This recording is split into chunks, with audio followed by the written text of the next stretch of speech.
Ever wondered how religious movements transform entire societies? In West Africa, Islamic mysticism has helped build empires, transform traditions, and create some of the region's most influential spiritual communities. This is West African Sufism, a legacy that continues to shape millions of lives today. Hey, and welcome to the Culture Mapper, your guide into exploring cultures worldwide. Today, we're diving into Sufism in West Africa, where spiritual life and society are inseparable. But first, what exactly is Sufism? Think of it as Islam's mystical dimension, a quest to experience God directly through practices that purify the heart. It's guided by spiritual leaders known as sheikhs, who lead these Sufi pathways called tariqas. Sufism first arrived in West Africa during the 12th and 13th centuries. This was a time when trade routes across the Sahara were flourishing, connecting North and West Africa. Along these routes, traders weren't just exchanging goods, they were sharing knowledge too. And since then, Islamic sciences and Sufism played a big part in spreading Islam throughout the region.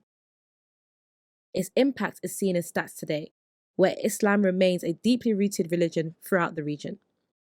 Recent data shows large Muslim populations throughout most countries, with Mali, Mauritania, Niger, and Senegal all having over 90% of their population being Muslim.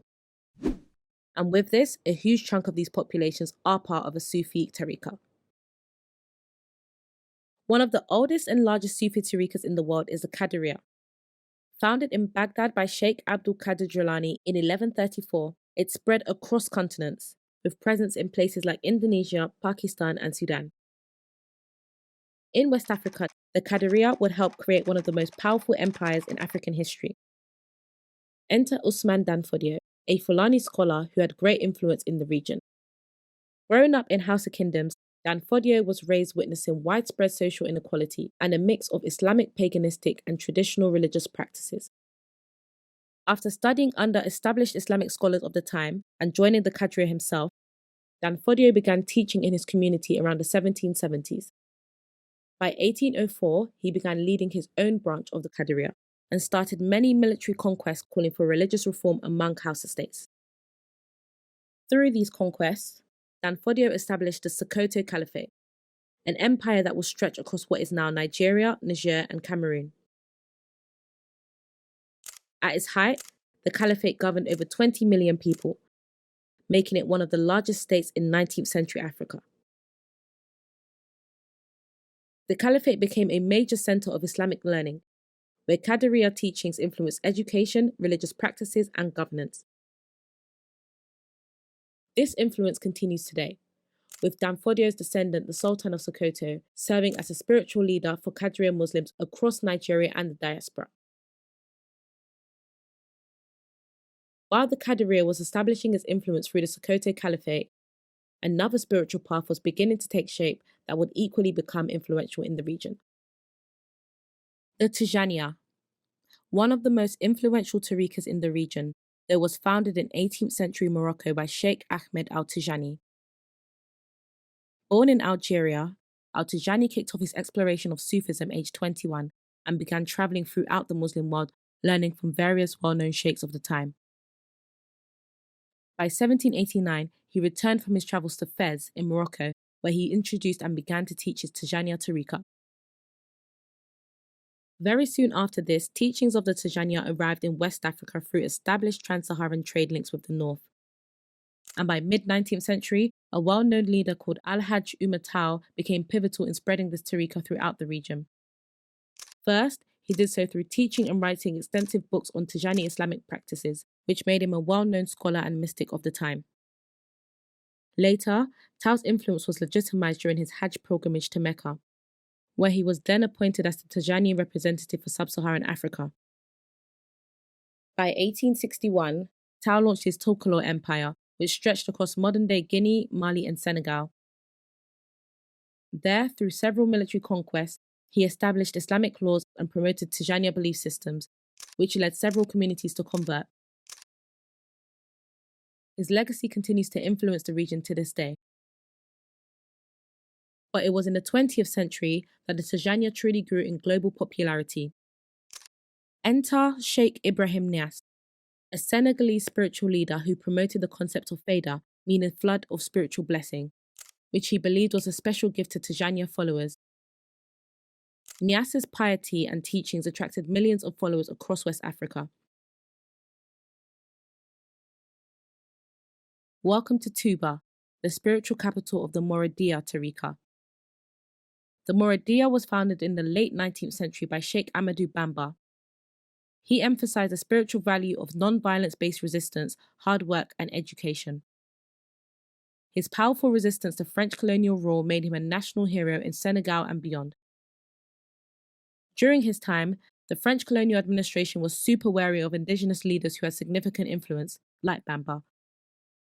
Seeing him as a threat to their rule, in 1895, Bamba was arrested and exiled to Gabon for 7 years, and then to Mauritania for another 5 years.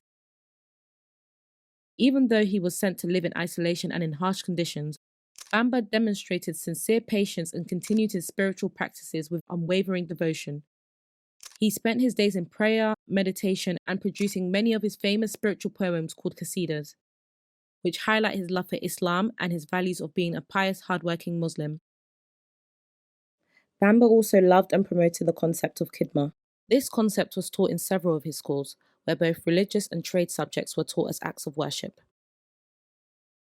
The spiritual significance of hard work is highlighted within the Baifal people, a sub-branch of the Mouridiyya Brotherhood. Named after one of Bamba's most devoted disciples, Ibrahim Afal, the Baifal are known for their distinctive colourful clothes and absolute dedication to hard work and worship. Today, this tariqa maintains a significant economic influence in Senegal, particularly in the agricultural sector, where they are known for producing over half of the country's peanuts. Okay, so now that we know what Sufism is and what the 3 major Sufi tariqas are, let's find out how Sufism is practiced day to day. At the heart of daily Sufi life are the zawiyas, community hubs where followers meet for spiritual practice. There, you'll find lessons on the Quran, group dhikr sessions, and other community meetings.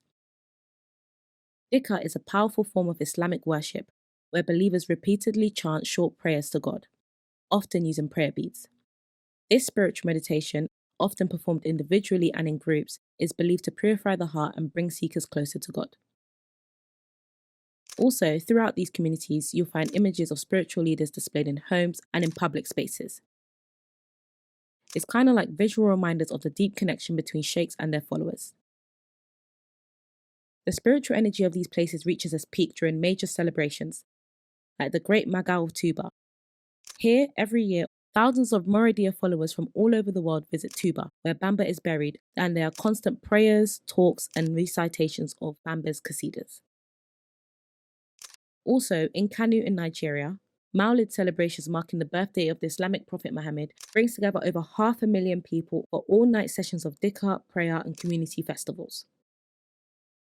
In many places, religious leaders are seen as guardians of social peace, particularly during elections, with politicians actively seeking their guidance and support. Beyond politics, Sufi orders have deeply shaped West African education and gender roles. These networks have a vast number of schools which have educated generations. This unique blend of spirituality and social impact has attracted followers far beyond West Africa. We see followers throughout Europe, Asia, and the Middle East. In the United States, African American communities have found in West African Sufism a spiritual path that connects them to their heritage. So, as we've seen, Sufism in West Africa isn't just spiritual practices or grand empires. It's about communities that have shaped and continue to shape millions of lives. Okay, so that's it for today's video. If you enjoyed it, please give me a like and comment your thoughts below. Subscribe to the channel for more insights and updates. Thanks a lot for watching again. Until next time, bye.